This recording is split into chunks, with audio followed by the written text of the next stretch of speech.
The earth is a gift from God, our Creator. Together with the first people of this land, we are called to be stewards of the earth that sustains us. The land is an important part of Mennonite faith, and we also recognize that it has always been at the center of Indigenous life, culture, and spirituality. And so may we all together treat the land and its people with respect and understanding as we strive for peace and right relationships with all who share it.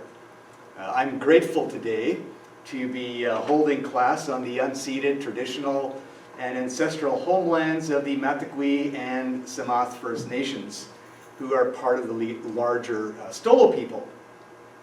Stolo means people of the river, or Stolo people is people of the river, are rich in culture and history. Unfortunately, they have experienced genocide through various settler policies, diseases, and specifically Indian residential schools. As we become aware of these, we want to begin to humbly repent. And I hope that our time together might even be part of that beginning, just learning about the impact of settlement on Indigenous life. Thanks, Jerry, for looking after yourself. If you want to get a couple more chairs out and get a table out of this room. Do you have a map, sir? I had one right here. So just lay on our table in case somebody else comes, so we look hospitable. Hospitality is not one of my gifts. I rely on that from my partner. But since it was Jerry and Richard who walked in, I don't feel too bad because I know both of them. I want to give you a bit of a personal introduction before we get into our subject material. There's me and my extended family. I was born in Treaty 1 territory, and this picture is taken there. My family, I have 4 sisters and 1 brother.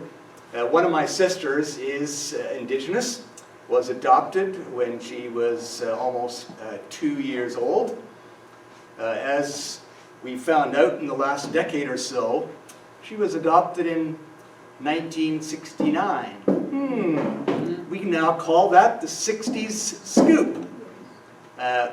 My mom had just had a couple of miscarriages. I have an aunt on my father's side who is also an Indigenous and adopted, so it wasn't a big deal for them to adopt a girl who was also Indigenous. But we didn't realize it was part of a government program at the time. One other memory from my growing up years, by the way, my sister, when adopted, was in a body cast from waist to ankle because of dislocated hip, which in a really good medical system like today, one of our sons also had a dislocated hip. It was immediately diagnosed at birth. It was not diagnosed until she couldn't walk at 1 or 1.5 or so. So she was in a body cast. She's still, on this picture, you can't tell, my dad's in a wheelchair, she walks with a cane because she's in her 50s. Some of those, the fact that she has weak knees and so on are kind of catching up as it does to all of us, but her a little bit more. Your relationship with her is good? Yes. She's a functioning part of your family? Yes. I can't tell her whole story, but she is fetal alcohol spectrum, so has had many struggles. I could spend the entire evening giving her story, but I'll just mention that as that's part of why I'm here doing what I'm doing. One other thing that made an impact on me was my grade 8 social studies class. I still remember Mr. McKay, and we were doing Manitoba history. This is in Manitoba. And he made sure very vehemently to say it was the Battle of Seven Oaks, not a massacre. Because in the European history books it was a massacre at Seven Oaks. because the Indigenous people won. So then Europeans label it a massacre. And he made sure to let all of his grade 8 students know that it was a battle fair and square just because we won. It doesn't mean we have to rename it. And that made an impact on me, and I thought about that later on in my years as I learned more and more, that was a pivotal moment for me to understand perspective, and that people have different perspectives on the same things.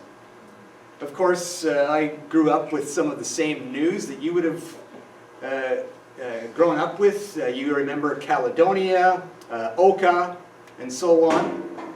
More personally, we had some friends, Mike and Joyce, when I was a youth pastor in Winnipeg. They came over, we developed a relationship, we went to their kids' birthday parties, they came to ours, and so on. At one meal,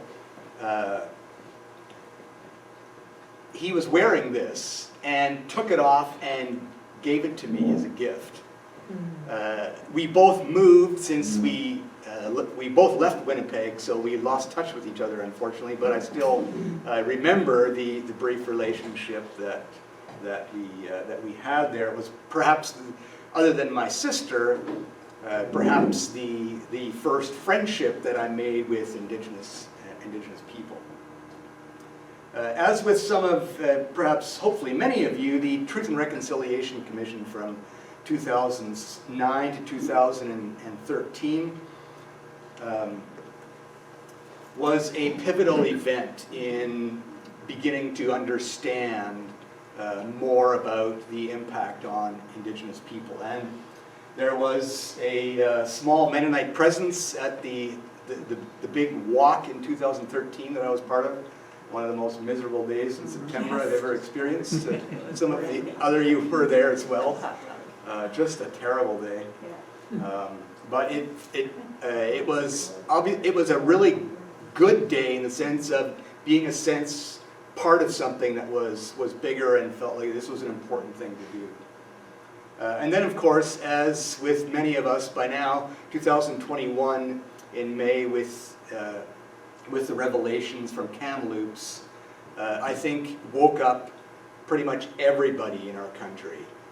Whereas even the TRC, there were still people I feel like were not really quite cognizant yet. But it's a reality now that I think everybody is becoming more aware. So just a bit of personal history for why I'm here, because this is not really my area of expertise. I was really afraid that a really good historian was going to show up here,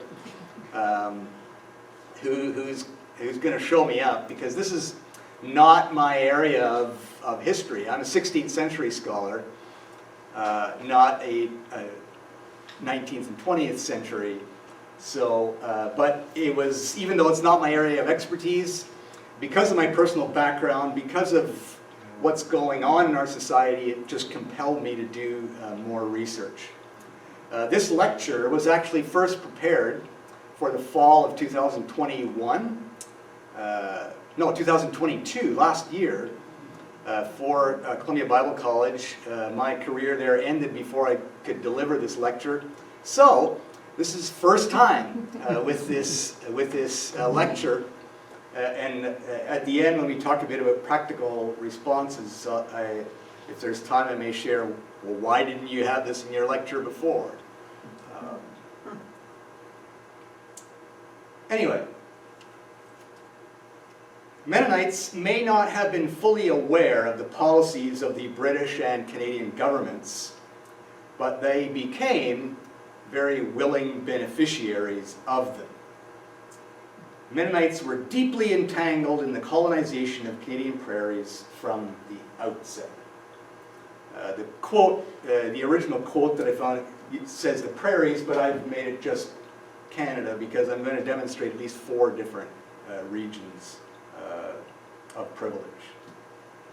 They benefited from the political and military state protection and also intervention on their behalf. Because of the government policy, they were priority immigrants. They got land that had previously been the territory of Indigenous and Metis communities since time immemorial. So, I'm going to give kind of 4 snapshots. Each of the snapshots could be much deeper and longer, but just so we get a bit of a picture of the 4 areas of Mennonite settlement. Any questions or comments before I get into the first vignette? I'm always uncomfortable when we talk about not being aware. The delegates who came to search out the land were very aware whose land this was. But the impetus for migration was too strong. Yes. Yeah, and that's why I say aware or not. Because sometimes we have coached that they didn't really know. In many ways, you choose not to know in some ways. I never knew about Indigenous, about residential schools. I just had a conversation with my mom on Sunday about it. And she said, yeah, we didn't know. But that was part of government policy, was to keep it away so that people didn't know, even if they knew.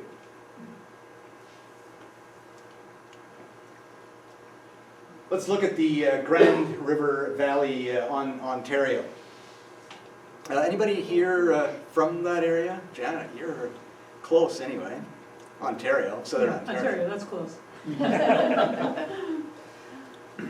We lived in London, Ontario for a few years Okay. and went up to the Grand River Valley and Right. watched people tubing and kayaking. Yeah, yeah. Beautiful. Near Lord Gorge. Yeah, and of course this is what everybody thinks about when they think about this area. The Amish have become tourist sensations.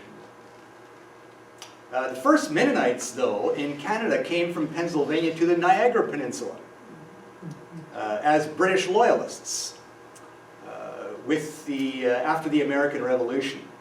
So a small group settled around Vineland, Jordan area in 1786. In 1801, they organized the first Mennonite church congregation in Canada. But very few of the descendants of these original settlers remain. Later Dutch, Russian Mennonites came in the 1900s and now live in this area. So all the churches in that area would be of Dutch-Russian background. The original Swiss, Pennsylvania Mennonites did not survive congregationally. They've integrated, like even our church in London had people from every... Yeah, and there were very few in this era. Most of them came in this era Okay, that would have integrated. all right. Mennonite settlement began in Waterloo County in the spring of 1800, as families arrived on the banks of the Grand River, also from Pennsylvania.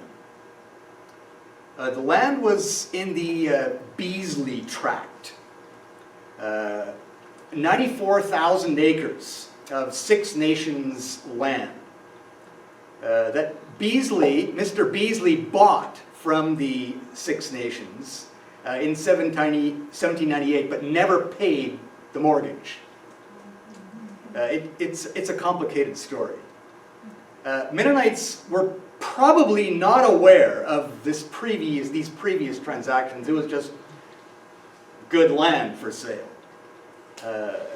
And so they did not have title at the beginning, the way I understand. They raised funds back in Pennsylvania and paid money to the Six Nations that Beasley had still owed.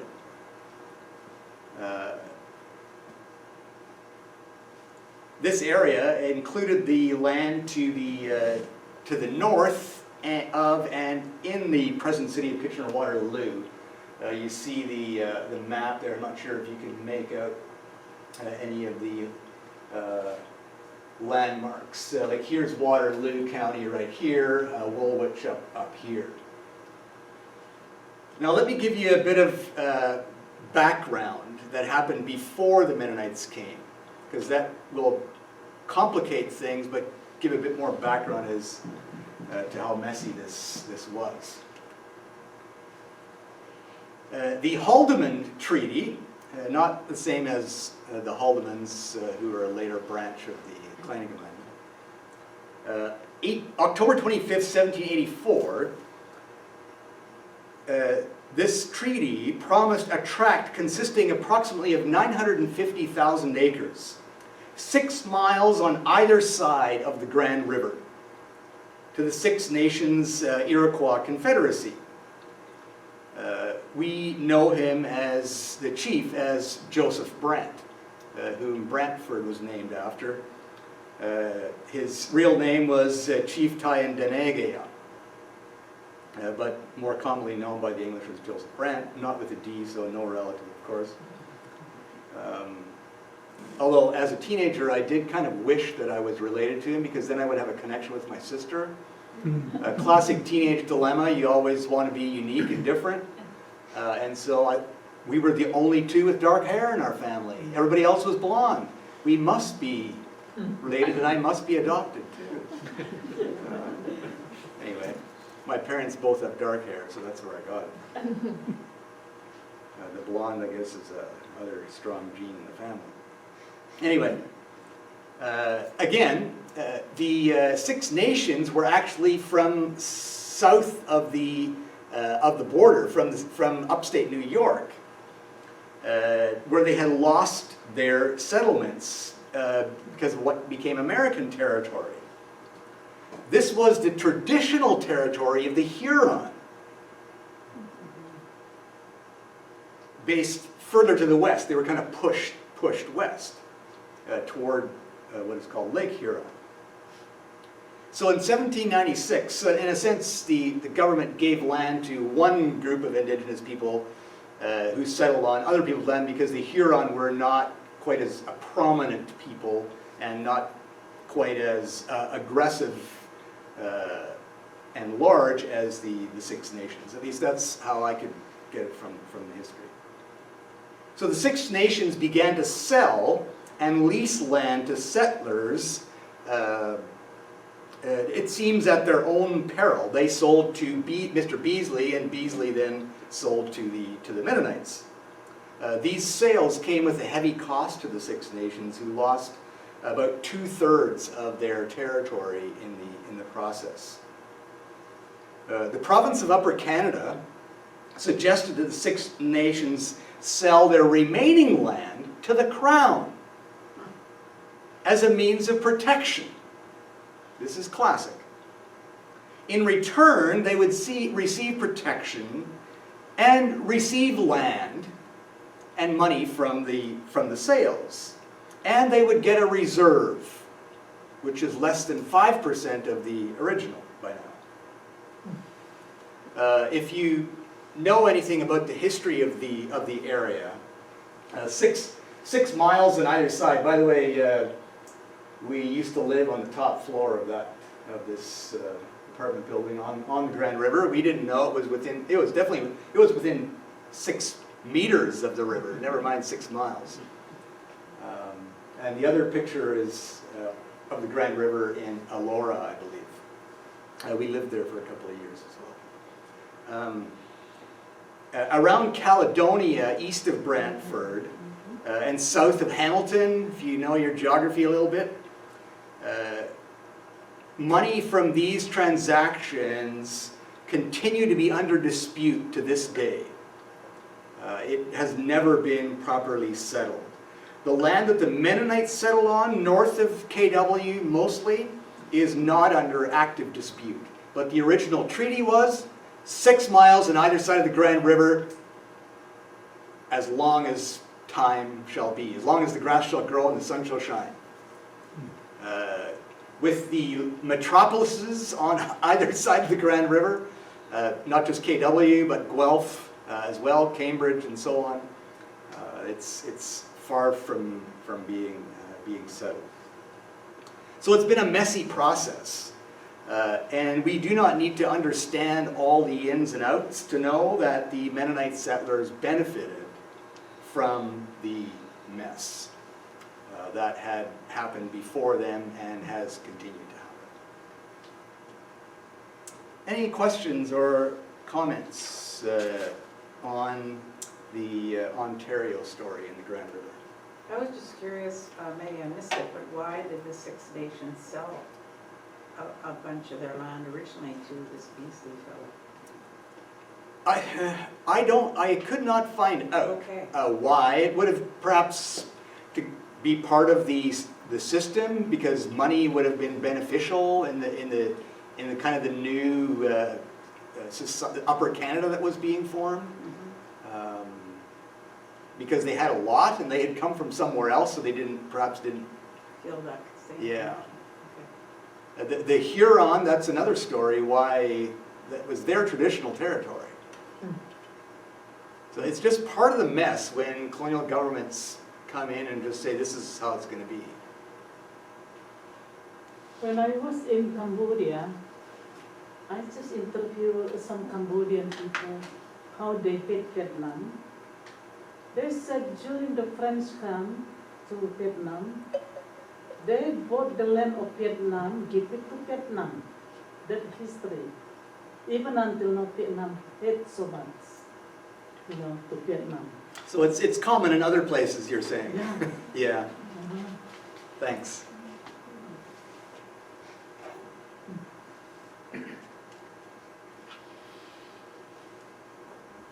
Anybody been here to this site? A couple of Manitobans here? South of Winnipeg, where the Rat River and the Red River meet. Yep, been there. Probably driven by it 100 times, but may not have been off the road to this particular site. These plaques and this kind of ranch gate or whatever it is just got put up within the last decade, I think. It's fairly recent, even though people have always known that was the place. It's west of Niverville, for you if you know your Manitoba geography.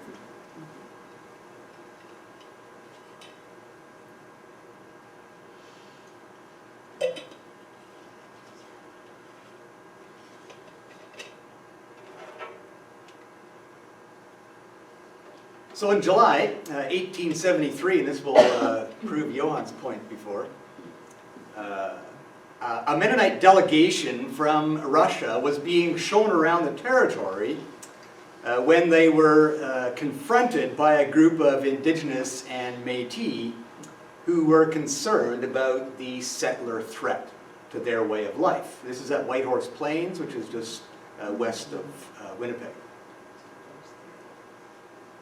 Mennonites on that occasion were protected by armed agents, and of course this is also not the first or last time that Mennonites have been protected by armed agents.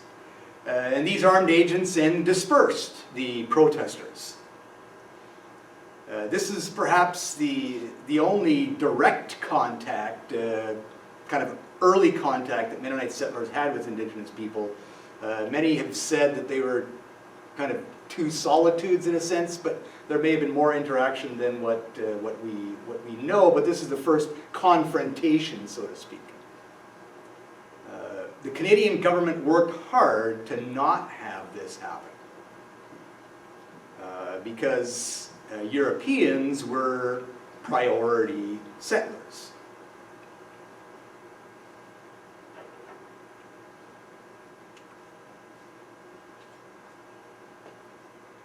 So my ancestors arrived from Russia via Quebec, not via Pier 17 in Nova Scotia, which is the more famous immigrant connection. Some Mennonites did land there, but my ancestors came via Quebec City by ship, and then across the Great Lakes, and then took carts from Duluth, Minnesota, to this spot at the confluence of the Rat and the Red Rivers. Even though the government wanted them to believe that they were coming to an empty land and we need settlers to work this empty land. But let me tell you the other side of the story.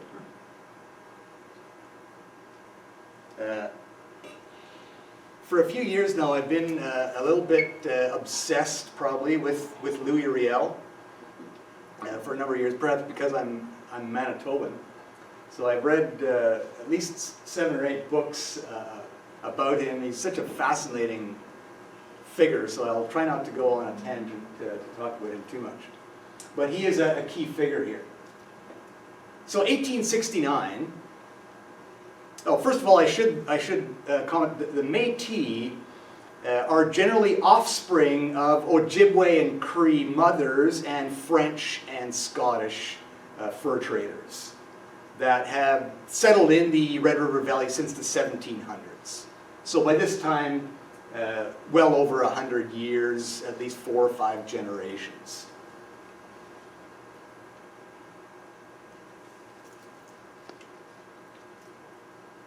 In 1869, Riel and others resist Dominion surveying of land. Of course, you know the English system of section, township, and range, which all of the prairies are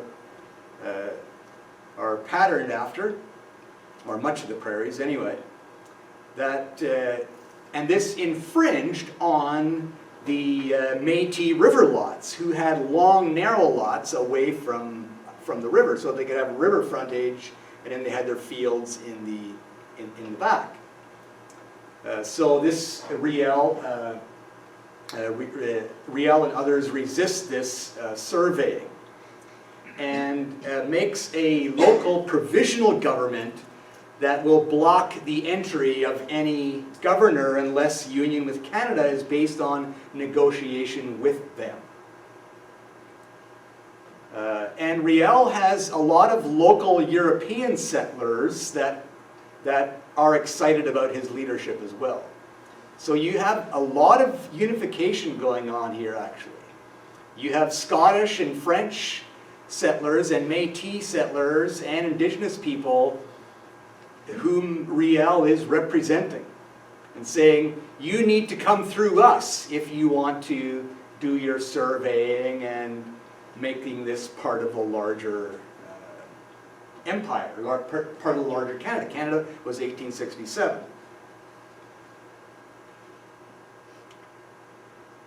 So later in 1870, that first date should be 1860. No, I think it's the same year, just later in the year. Riel creates the Manitoba Act, which brings Manitoba into Confederation. He was finally recognized as a father of Confederation just a few years ago.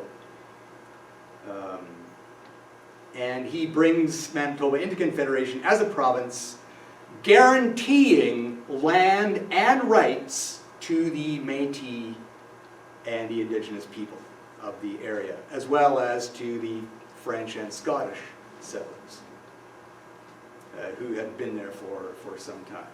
Many of them were settlers seasonally and then went on fur adventures and buffalo hunt and so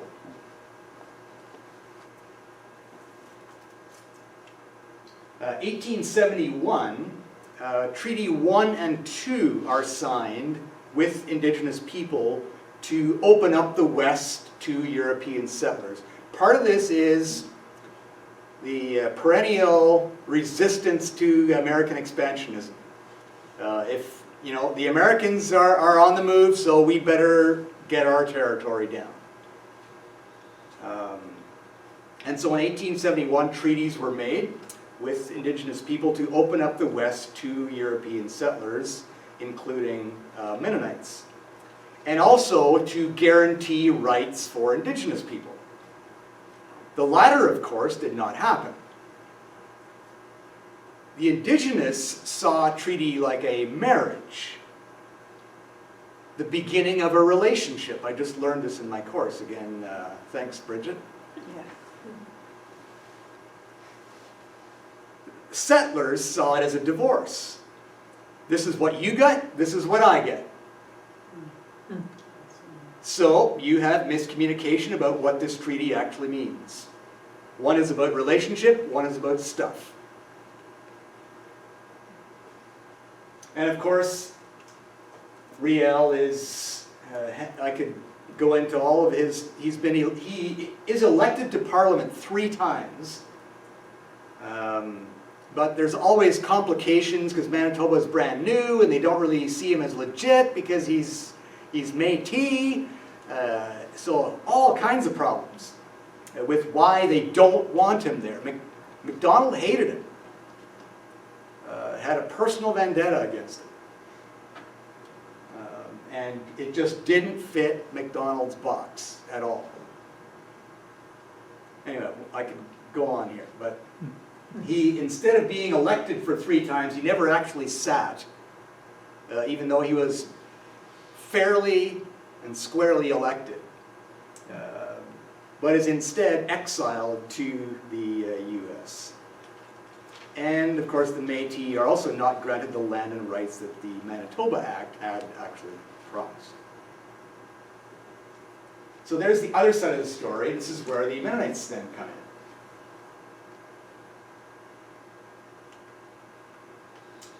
in. Mennonites also got 2 reserves, one on each side of the Red River, that took Indigenous and Métis land and broke up the French Métis settlements.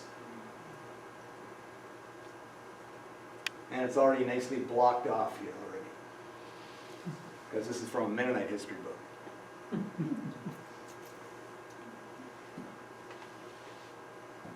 For example, I grew up, let me see if I can find it here. I was born in Steinbach, Blumenort right there. That's where I lived for first 6 years of my life. I'd always heard about these other places. St. Anne was north of us, and then Giroux was over here. So the Mennonite settlements, in a sense, separated the Métis and French settlements. It was political genius on a British colonial government. Not unlike what happened in Russia, by the way. So that's the one reserve, and of course this is where we get the Yahtzee and Ditzi. This side and that side of the river, because at the time there were not bridges. And people on this side were always wealthier than we were on this side, because this is stonier soil and this was Red River gumbo. Anyway, that's my little complaint. Which side were you on again? I was on the Yahtzee or Ditzy? I was on the poor side, but your side was always Ditzy. Whichever side you're on was always my side. So when the Mennonites were being given the land and kind of moved onto the land, were there other people present who were actively getting pushed away, or where were they? Like, that's part of the argument for it wasn't their land because they weren't there, right? That's sort of... Yeah, and it wouldn't have been, they were right here and then they got pushed out. In fact, the Métis were forced to flee, and that'll be my next story. They were forced to flee. And the bison were disappearing. Right. Like this, especially on this side of the river, would have been prime bison grazing. And so they were disappearing, so why would the Indigenous people stay there in mass numbers? Some of them were more in the Pembina Hills up in there again, because it's not as good land, it's forested land, there's kind of an escarpment. So you have a number of more reserves there than on the rich soil land. But pushed to the edges.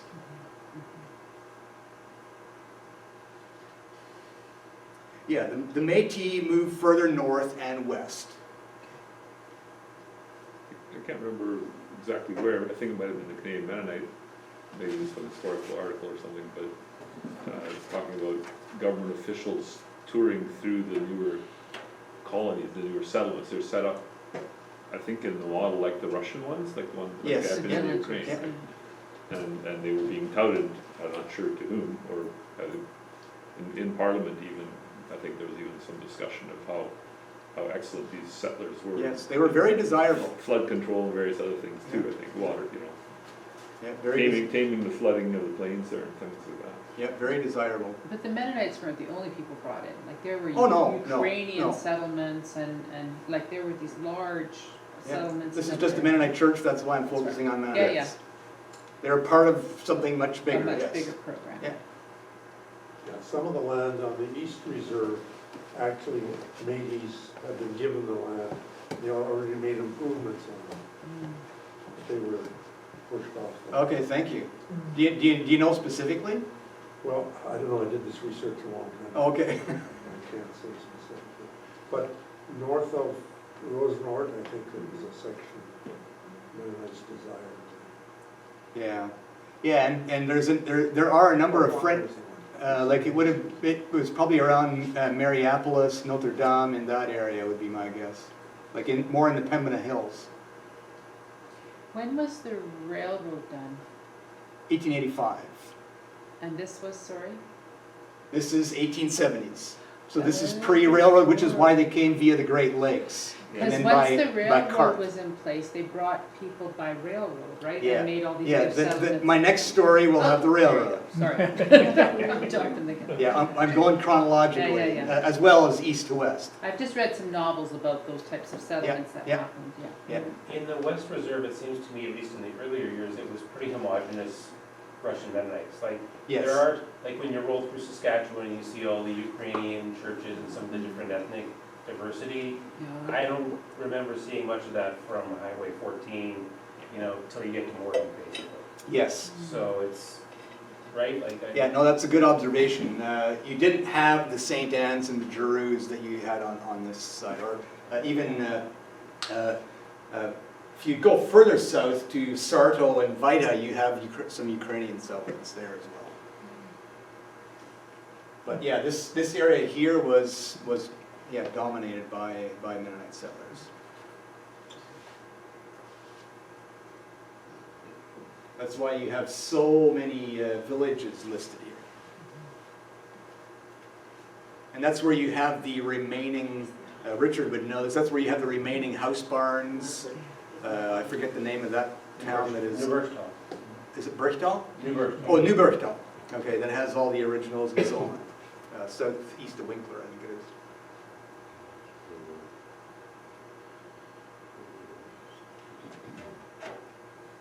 As I said, this is not my area of expertise, so I'm happy if people lend in their stories.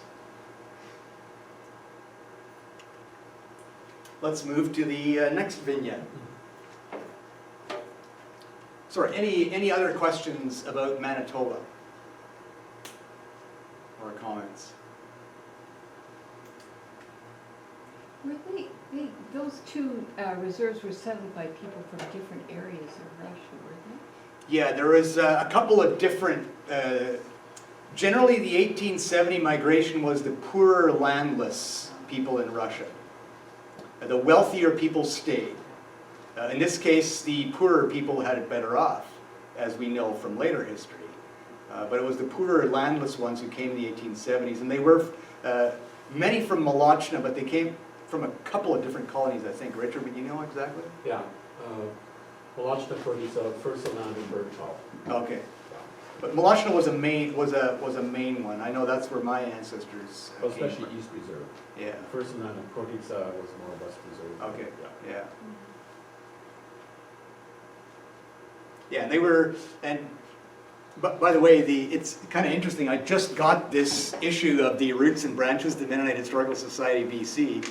Just got their thing today, and they have an article on the same thing I'm presenting. So, which is kind of a neat coincidence. Should have communicated a little bit better with Robert, I guess.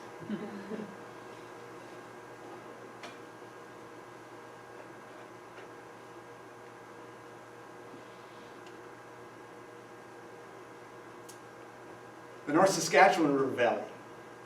With their humiliating defeat in the Red River Valley, many Métis settlers moved to the North Saskatchewan Valley beginning in 1872, shortly after the defeat. They didn't stick around to see Riel attempt numerous times to get into Parliament.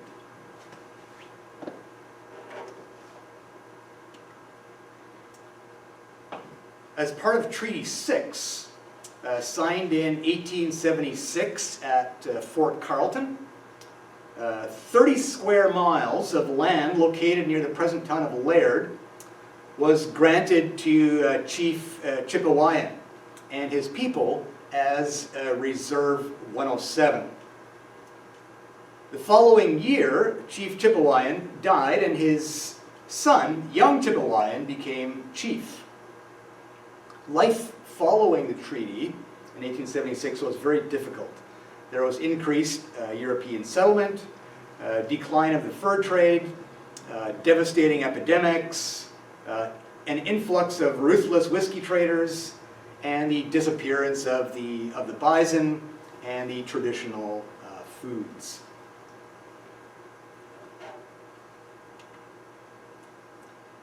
In 1885, with this increasing threat and increasing settlement, the Métis settlers sent for Louis Riel. They still remembered he had been the hero, who was in exile in Montana, to lead them in another resistance against the Canadian government that was now encroaching them in this territory. And this is when the federal government brought in the military and the RCMP with the newly built railroad.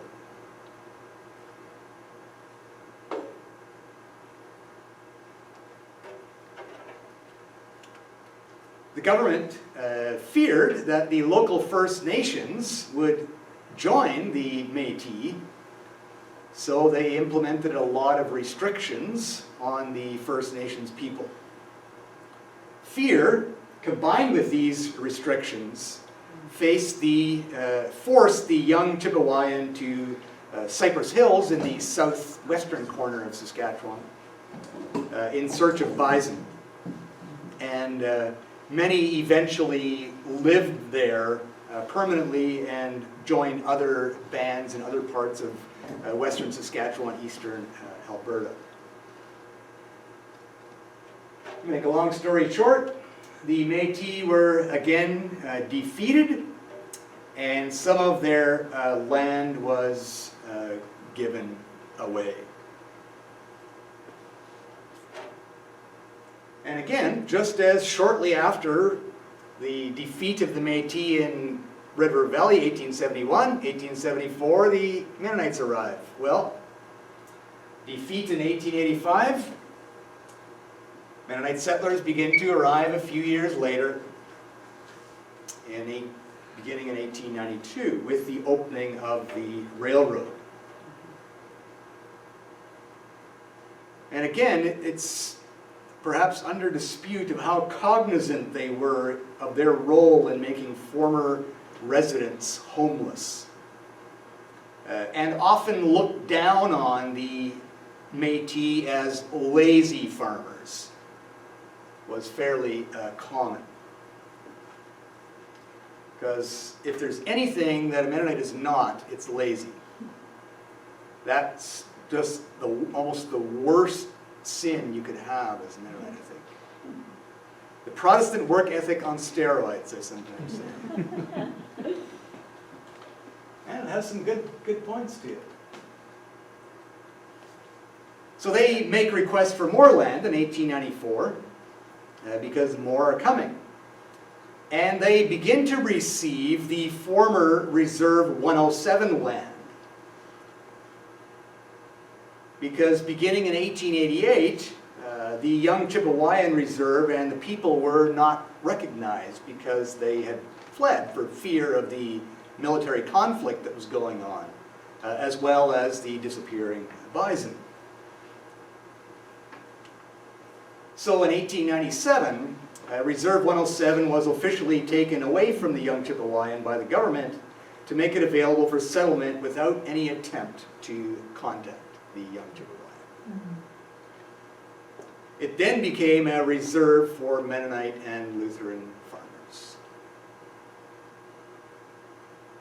And there's good news to this story. We don't have time tonight to watch this film. Some of you, I hope, have seen it. How many people have seen Reserve 107? Okay, almost half of you. If you haven't, You can get it on the internet, on YouTube. You have to pay, there's your address right there. It's a wonderful documentary. In a sense, it's a reconciliation story that is beginning. In brief, you see here Chief George Kingfisher and Farmer Ray Funk having a conversation. These two guys are best friends. And many others have become involved. MCC Saskatchewan has been very much a part of this process. Stony Knoll is now about perhaps I don't even know my acres size, perhaps an acre or two of land with some trees around it that is being recognized as a significant ceremonial place for Indigenous people that they have access to all the time. In fact, there are signs on farmers' fields that Indigenous people have some rights and access. A fund is being worked on to work on the genealogy of the young Chippewayan. Because, of course, other than Mormons, Mennonites are pretty good at genealogy. So we can lend some of those skills to find the young Chippewayan. So there's a lot of work going on there. The most active work that I know of in Canada between Mennonites and Indigenous people. Also land use agreements. It isn't just so easy to just say, oh, okay, this was Reserve 107 land. Sorry, farmer, you happened to get the wrong acre and your neighbor had the right acre. You're out of luck. It isn't quite that easy. And the Indigenous people are very aware of this, just as aware as anybody else. But when farms do go up for sale, there's a process that they have to buy back, in a sense, which may take generations. The important thing is that relationships are being built, and the land issues are being addressed.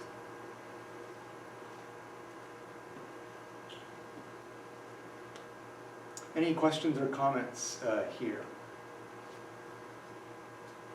It's a complex story. Yes, very and, complex. There's some disagreement even within the young Chippewan group between the traditional chief and the hereditary chief, or yeah. the elected chief and the hereditary chief, Yeah. similar to what we have seen in other parts of Yeah, Canada. yeah. So, Yeah, it's just like all Mennonites don't agree, so Yeah. why would we expect them to? So it's very complicated, but they did sign, they signed an agreement with the Mennonites and the Yeah. police wings there, which you see in the film. Yeah. I There's a showed- new film that's just came out, actually, Yeah. a sequel to this one. Yeah. I wanted to comment or just make aware that we talked about lazy Indians, and so it's and I know you weren't saying that about you're categorizing them, but that is how they are depicted, and I think that's completely false. Yes. But that is a stereotype, and that we have held and is still out there as a very common theme, and so it just triggered me the minute, just Thank to you. challenge that, Yes, yes, yes. because that Thank is you. a way that we have dismissed them as having valid claims. It's a subtle form of racism, Yeah. perhaps not so subtle. Part of the treaties were provided for land and horses to be able to go into farming. But when they got into farming, the settlers got nervous because they were getting subsidized. Yes. And so they were then restricted only to grow crops and raise cattle for their own purpose, Yeah, yeah, as opposed to being part of the market system. yeah. They weren't allowed to sell. There was a lot to sell. And the same thing with fisheries, you see. When we talk about the Mennonite settlers not recognizing the value of Aboriginal people, were the Mennonites not already well conditioned from the Ukraine, because they also did not recognize Ukrainian people? as worthy and as equal. Yeah. So the attitudes already from Ukraine were probably carried to Yeah, here. good point, yeah, yeah. The Western European racism is very strong.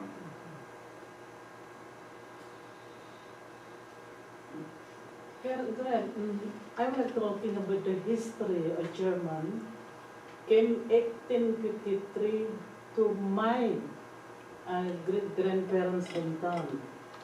They bring the gospel, not related to like this. And then 1873, the German came to the north, and Russian Mennonite came to the south. This thing like bring the gospel too.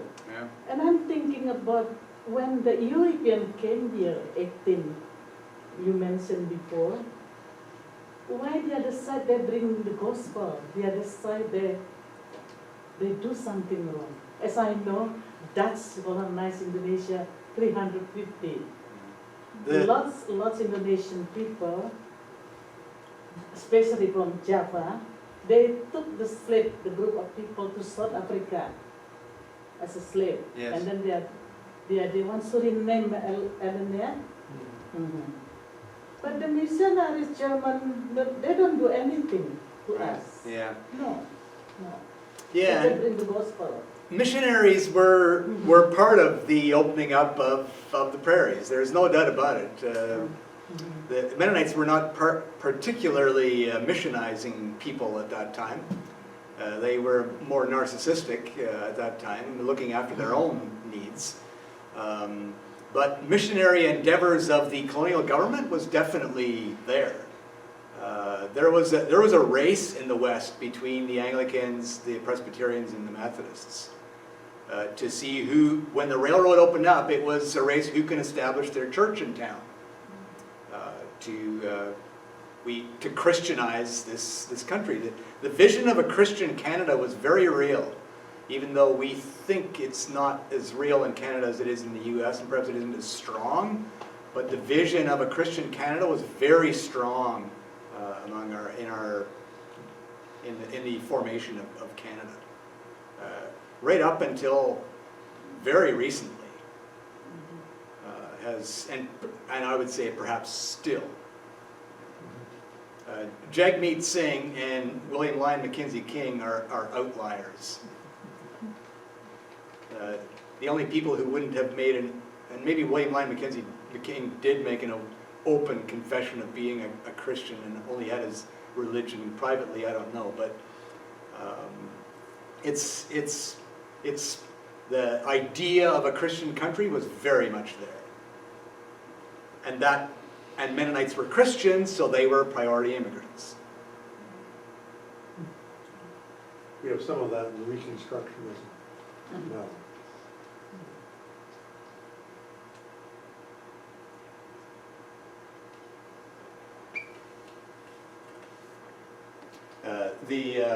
This is a bit of an aside, but I said the Presbyterians and the Methodists.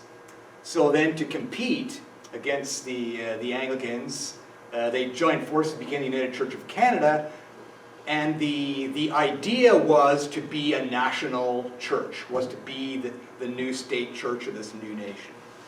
That was not tied to the old colony the way the Anglicans were. We were going to be this United Church of Canada. It was very much a vision of Christian Canada. The whole social gospel movement was part of this. Don't get me going. I went to United Church School for a few years, so I know the social gospel movement very well, and there's many good things about it. So let's come closer to home here for us, although this is not home. So again, this is new territory for me.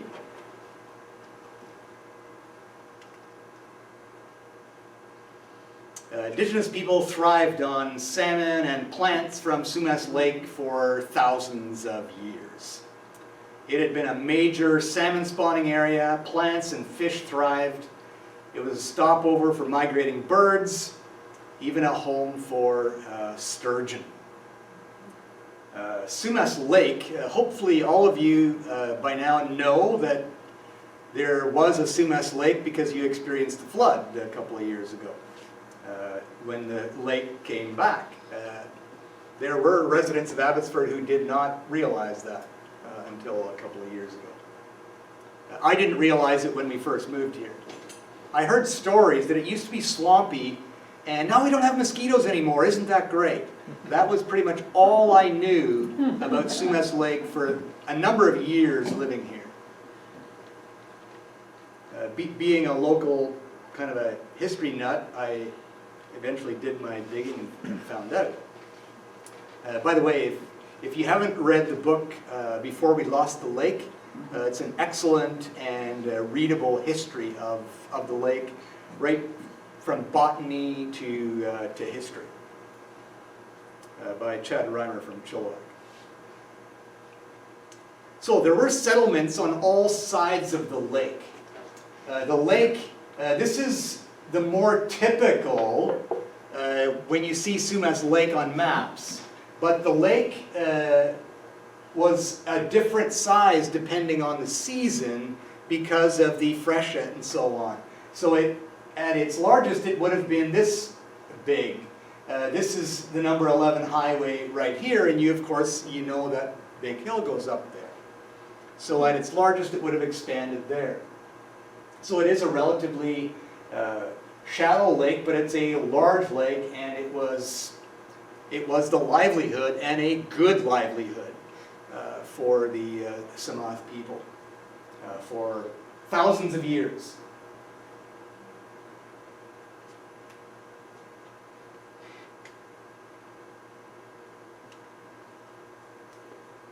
Early European settlement.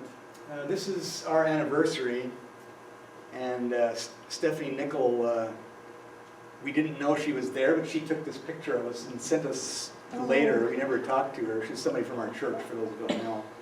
This is at Fort Langley, and they were doing some sort of a wedding between an Indigenous person and a white person. And so it was our anniversary, so we decided, oh yeah, we'll volunteer. So they were asking for volunteers from the audience. They were doing recreations in the fort and so on. Anyway, so this is a picture of a picture taken many years ago. We still look young. But thought since this is Fort Langley, instead of stealing a picture off the internet, I thought I'd use my own. Europeans had explored and settled on the coast from the coast, but they did not venture up the river to the area that we are here now. Simon Fraser came down it in 1808 from the interior. Would have been the first European to come through here. Fort Langley was established in 1828, and hunters from there came to the lake for the abundance of waterfowl and so on. So that would have been the first Europeans actually came from the interior. By the way, my little pet peeve, I refuse to call this river in the valley the Fraser River. It's the river. Stolo people are people of the river. It's just Stolo. It's just the river. It's so dominant. You talk about a river here, there's only one. It's the river. All the other little things that flow into it can have a name, but it's the river. So if you ever catch me saying Fraser River, then slap me, because that's my little act of resistance. Because just because Simon Fraser came down, it doesn't mean that he should get his name on it. Anyway. I know it doesn't make any difference in the whole reconciliation thing, but I work with words, so that's my little word resistance. And when we started naming who the new hockey team was in Abbotsford, I sent in my request as River Sturgeon. But they went with Abbotsford Canucks. I was very upset by that, being honest. Anyway, surveyors, again, you always got to survey and block stuff up. came in the 1850s, again motivated by the 49th parallel, which split Indigenous relationships.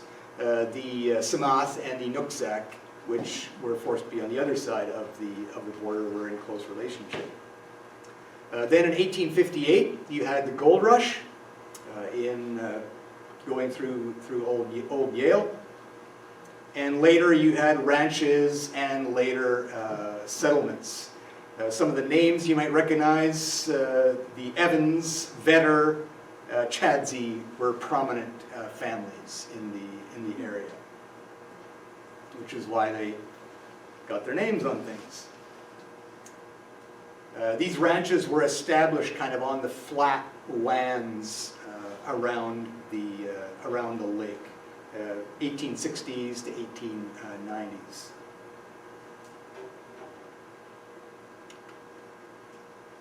Then the draining of the lake,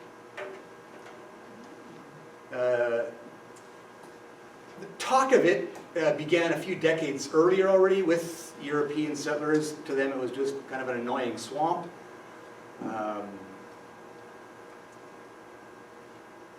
But the actual draining was between 1923 and 1925. I used to think that, oh, it must have been the Dutch Reform and the Dutch Mennonites, because they drained stuff all over the place, you know. They made the Netherlands a third larger and did it again in Poland and so on, but no, it was British engineers. No Mennonite engineer was involved as far as I know. But anyway, the lake was drained with a system of dikes and canals and pumps to make more farmland available for European settlers.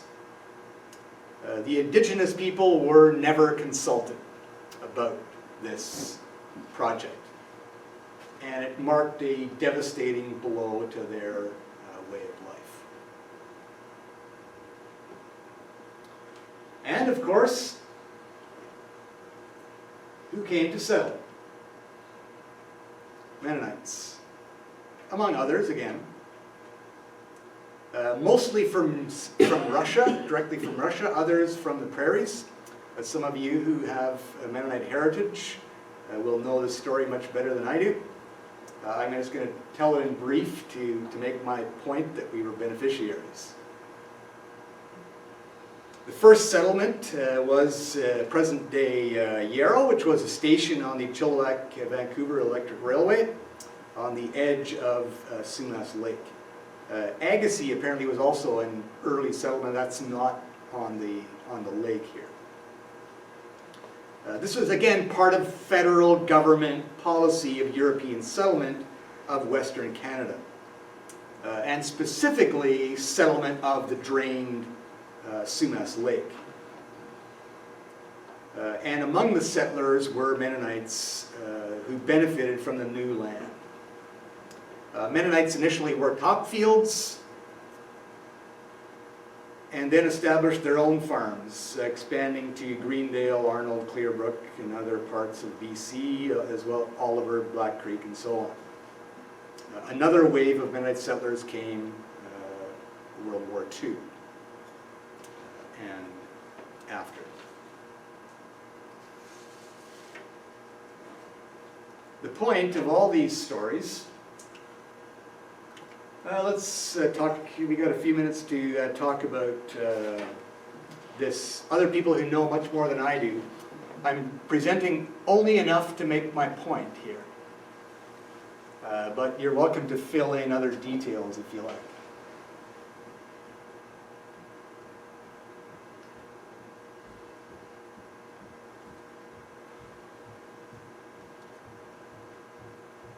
That's close to the middle of the lake, I think.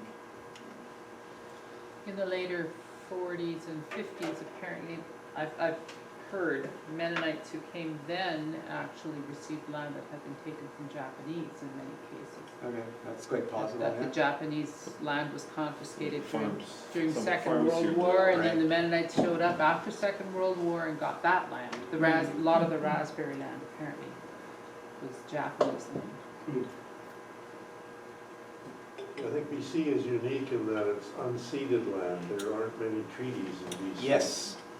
So the land was just assumed that Canada had sovereignty. Yeah, so it became crown land in a Yes. sense, yeah. And who was the first governor?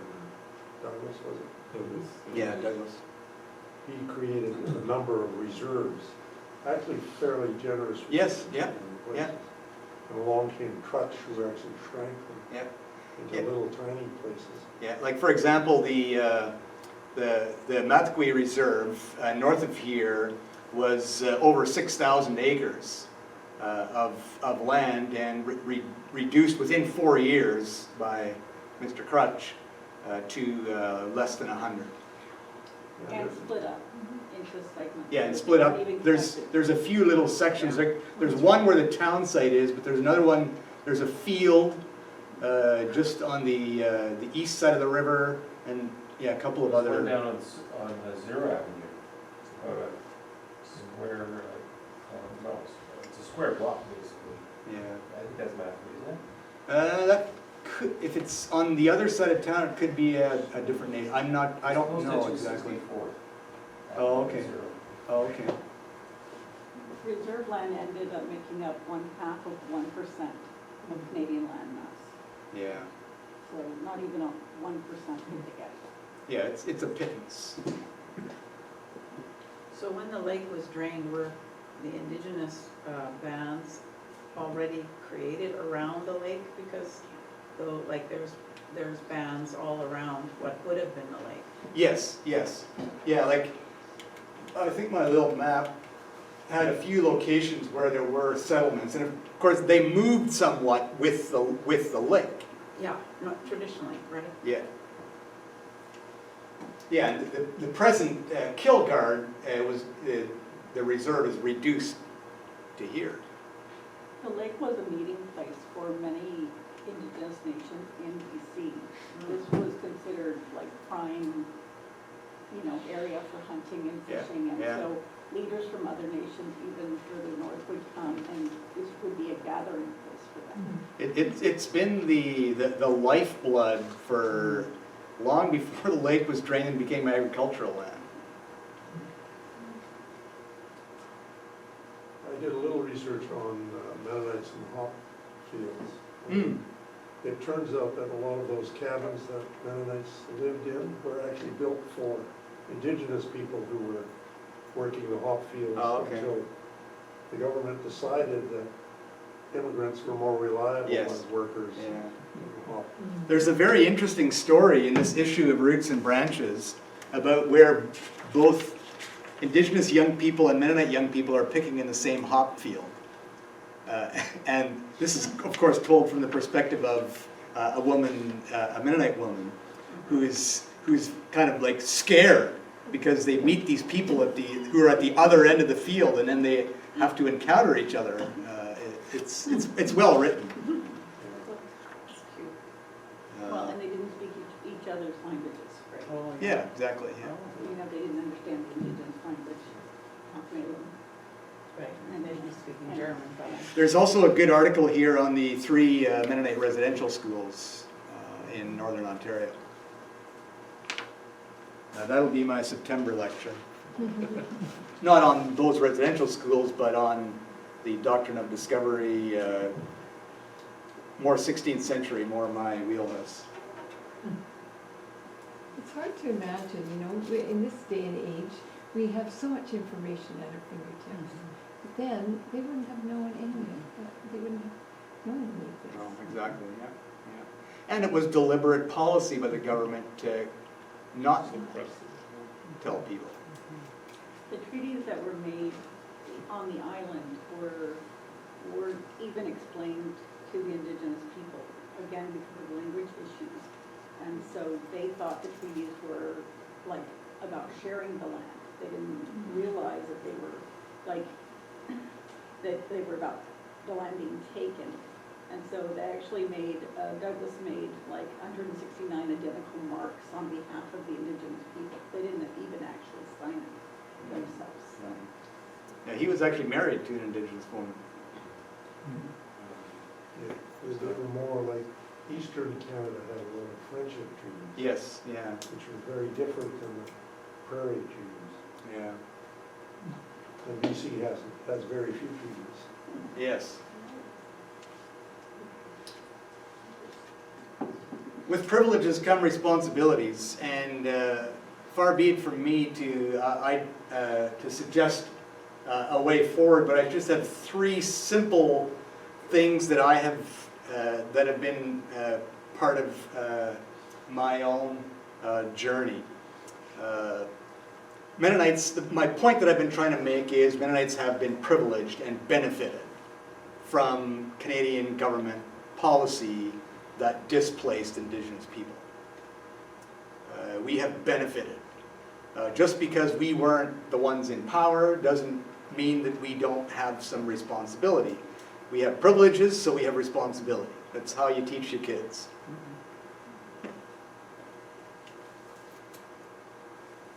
First of all, to be grateful.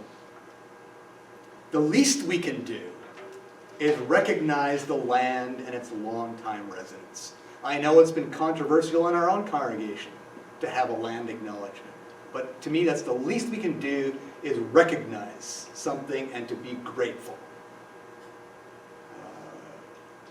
for the land and its bounty. And gratitude goes a long way in transforming our lives. You know as well as I do, personal spiritual practices, when you're in a difficult time, it's sometimes difficult to be grateful, but one of the most powerful practices is gratitude. So that's where I start. We've been beneficiaries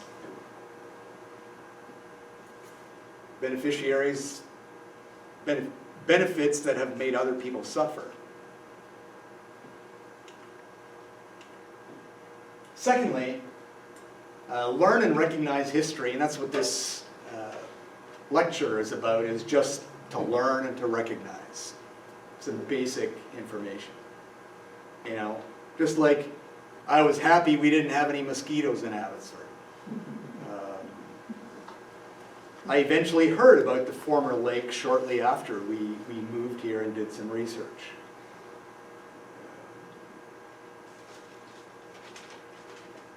When I first taught my Anabaptist history course at Columbia Bible College in 2006, it focused on the 16th century, on Anabaptist origins. That's my specialty. I always had a small section on settlement and so on, in the Russian era, Polish and Russian era, and so on settlement.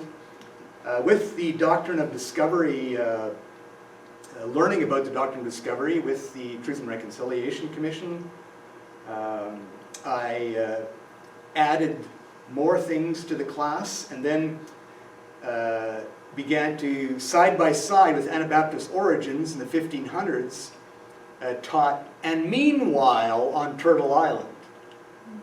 Because as Anabaptist origins, which is a wonderful story, it's going to be 500 years, but I have some workshops now that talk about 500 years, what's happening, let's look at these stories at the same time, and how they have come together and impacted each other.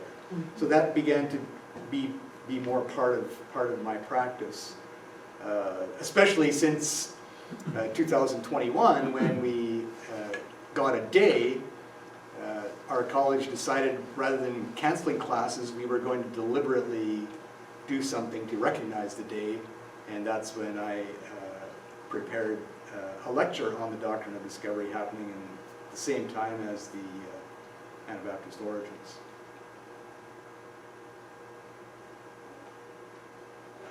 CBC Radio, I find, is they spend a fair bit of effort in their music programs. There's one program called Unreserved, and there are various other sort of parts of their regular programming that spend a lot of effort exposing average people to Indigenous music and the culture. And today I was in the garage painting all day, painting furniture. So I had the CBC radio on, and because it was Indigenous Recognition Day, they were playing Indigenous music all day long. And then they play like different music from different places and sort of tell some of the backstory. It's fabulous. Like there's so much good learning available for free. Like, and Yeah. you just have to sort of look for it and find it and take the time to sort of, you know, tune in and leave it on. And Yeah. there's a ton of stuff there. Yeah. Bridget is teaching a wonderful course right now that I'm part of. A few other people from our congregation are part of, just to learn.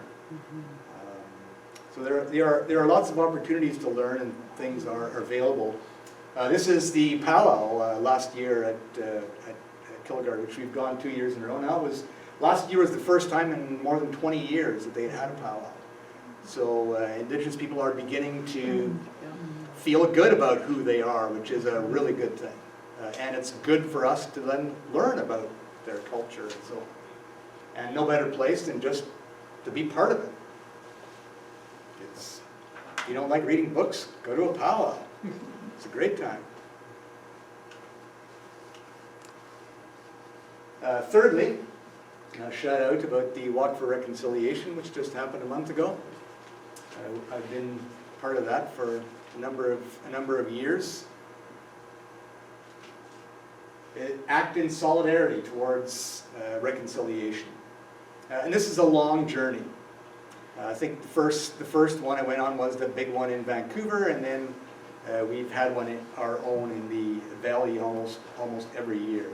I always wear my little sign about my sister and think about her in particular because I have a personal connection. And so What does your sign say? I'm walking for my sister Bonnie.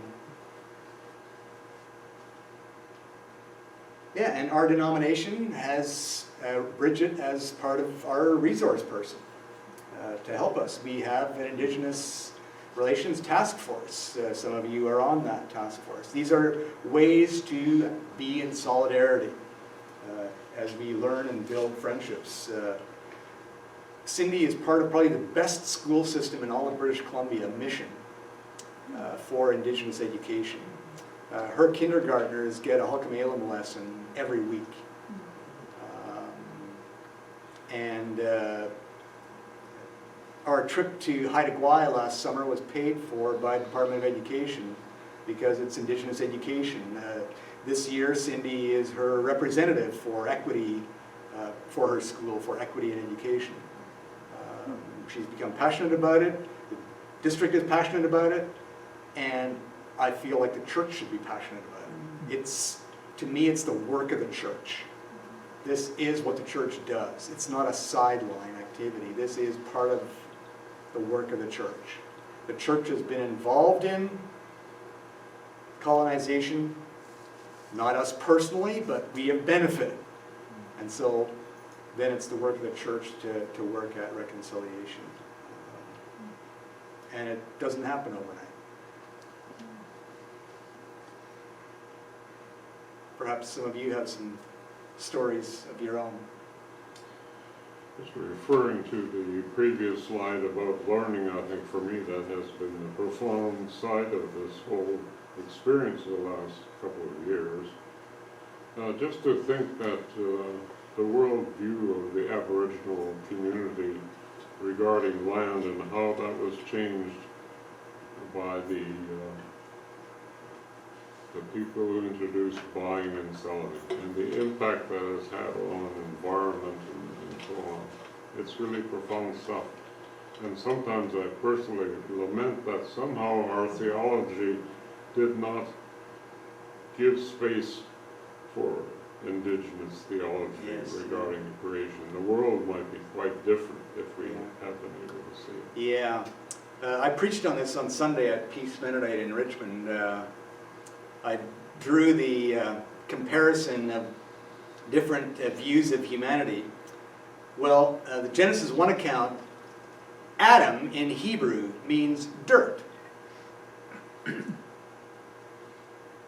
We are dirt. We are part of creation. Not unlike the Indigenous view that we are part of, everything is related to us. In the course, we came across the line, I can't quote it right now, from an Okanagan person who said that the word for for person and the word for land come from the same compound word. Exactly like Hebrew in Genesis 1. But we've been co-opted by philosophical Greek views rather than the more earthy Hebrew views. That's my idea for where we fell theologically. Just a little anecdote about Sumas Lake. We heard a presentation last year of the history of how settlers handled the lake. And because of the mosquitoes, they dumped 2,4-D in 45-gallon drums. And the presenter said, if anybody tries to tell you they're selling organic vegetables from Sumas, forget it. Oh my gosh. Some of you might have had an opportunity to take a look at the new exhibit that we have at the museum. It's a permanent exhibit. It looks like a Mennonite house barn, but inside the barn is basically the story of Mennonites and agriculture over 500 years. And as I was writing, the panels, I had a really hard time, and it took me. I should have had that job finished probably in 2021. It took me at least a year and a half longer. And I had to actually just kind of shelve the project for a while because I had to just kind of work through the different themes that were coming up as I was writing the story about Mennonites and agriculture, because like when we first started using the word settler in our country, I kind of pushed against it. Like, I'm not a settler, why am I a settler? And then as I started writing the story of Mennonites and agriculture, I realized not only am I a settler, but Mennonites are probably like the poster child of settlers throughout history. Yeah. Like, it's really hard to find a group of people who would personify settlers more than Mennonites. Because Mennonites, and the other thing that I began to realize was that Mennonites and Indigenous people have a totally opposite view of the land for most of our history. Like, Mennonites have a totally utilitarian view of the land. They don't have a homeland, they don't have an ancestral land, they don't feel that they are the custodians of a certain geographical area. As far as they're concerned, the whole world is theirs to farm. Yeah. And if there are opportunities to... That's why we're carving out stuff and who knows where in the jungles. Yeah, and it's still happening today. Yeah. And so, the stories that you told here, they're still happening in Central America and in South America. Oh, yeah. And Mennonites are still buying land from scrupulous land developers. That land has been taken from Indigenous people, and we're still doing this. Yeah. Over and over and over again. One of those 3 countries north of Brazil there, they just bought 100,000 acres or something. One of the colonies. Colombia, I think in Guatemala, and Or Guyana, I think? yeah, and they're looking at, I think it's Guyana now. Oh, Guyana, okay. Yeah, and so it's still happening. Like Yeah. And so it's not just our story here in Canada. Like it was happening even before Ukraine. Right. Yeah.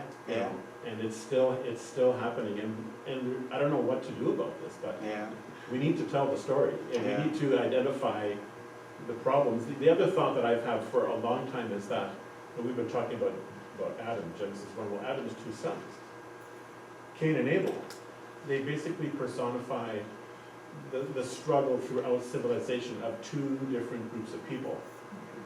The farmer, the settler, and the pastoral herdsman.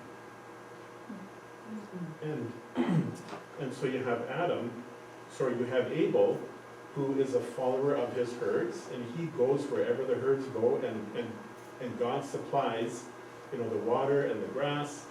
And Cain builds his walls to farm and to plant his crops, and he relies on his own skills and then they each bring the fruit of their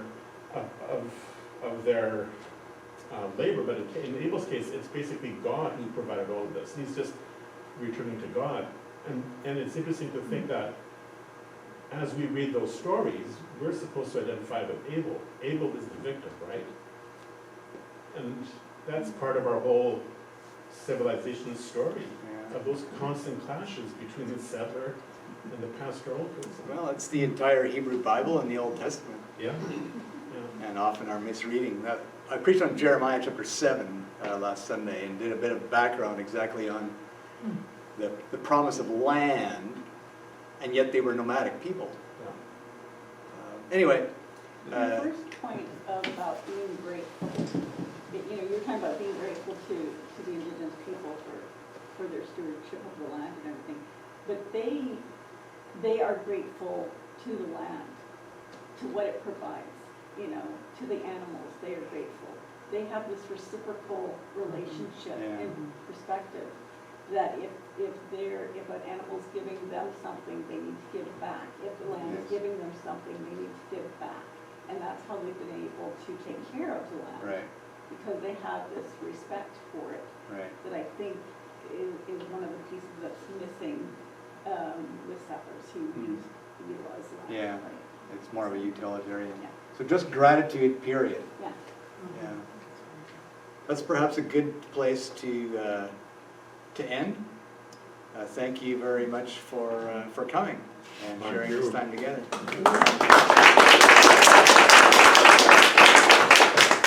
Last time I took a survey I had a list of lectures that I could do, and I took a survey of the people that were present last time, and they got to choose. So that's what's on your outline. So only the first group got the power. But if you're interested in, there's kind of a mix of some historical as well as kind of personal topics there. But I will return in September to the Doctrine of Discovery, just before the Truth and Reconciliation Day, because I think it's very important.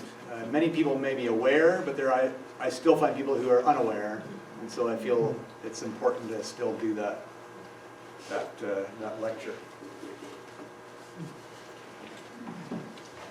So have a great evening. Thanks, Gareth.